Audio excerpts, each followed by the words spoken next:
Crypto, les infos crypto pour ceux qui n'ont pas le temps, les gars. Aujourd'hui, vidéo importante. Je vais vous parler de plein de choses. Évidemment, on fera une analyse graphique, mais surtout, je vais vous parler d'un événement qui a lieu la semaine prochaine qui pourrait être vraiment sympathique pour le marché crypto et le BTC. On regardera aussi Stephen puisque j'ai eu pas mal de questions à ce sujet. Du côté du BTC, on est plutôt stable. On est à 46 400 $. C'est pareil du côté d'Ethereum, on est à 3 500 $. La grosse perf dans ce top 25, c'est du côté de Luna qui fait plus 8%. Le reste du tableau, c'est assez stable, à part d'autres qui nous fait un petit 2,6%.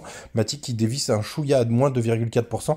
Et Nier qui a toujours la pêche avec plus 8% ce matin.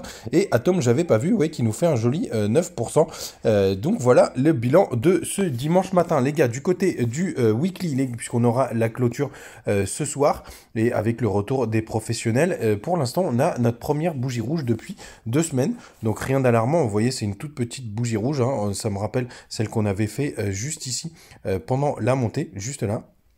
Vous voyez, donc on va voir, il y a le retour des professionnels ce soir. En tout cas, sachez que le gros support, il est vraiment au-dessus de cette neckline des W, donc aux alentours des 40 500 $. Mais pour l'instant, quand on voit en daily, on a eu quand même ces jolis rebonds, notamment sur les 38,2. Donc pour l'instant, RAS, on va voir ce qui se passe ce soir. Du côté, les gars, du côté de TikTok, juste pour vous dire, hein, parce que parfois la vidéo met du temps à sortir, elle est sortie, je crois, cette nuit, alors qu'elle date de hier matin. Et je vais vous parler tout de suite de Stephen, puisque j'ai eu pas mal de questions, et les gars, c'est impossible d'analyser un tel truc. Je sais qu'il y en a beaucoup qui sont en train de FOMO, mais franchement, rentrer là-dedans, c'est complètement fou.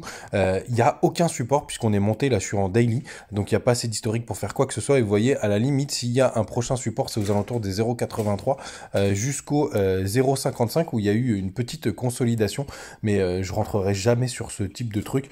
Évidemment, c'est beaucoup trop violent, c'est beaucoup plus droit.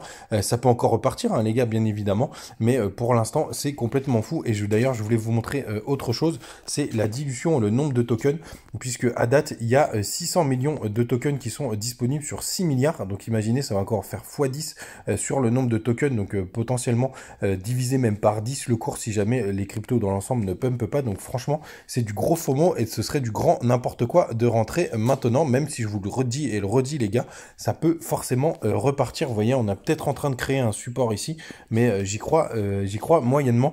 C'est beaucoup trop monté. On a fait plus x300. Sinon, le gros événement qui a lieu à partir du 6 avril, c'est à Miami. Vous avez le Miami Beach Convention Center et c'est plutôt pas mal ce truc parce qu'il y a de grands noms qui viennent. L'année dernière, il y avait Jack Dorsey et Michael Saylor et Cathie Wood, et je crois qu'elle était venue, mais en tout cas cette année, il y a encore des gros noms du côté de PayPal, de Michael Saylor, encore de MicroStrategy. Bref, c'est le genre de moment, le genre d'événement où il peut y avoir des très grosses annonces et évidemment avoir une réaction sur le cours, sur l'adoption mainstream, etc.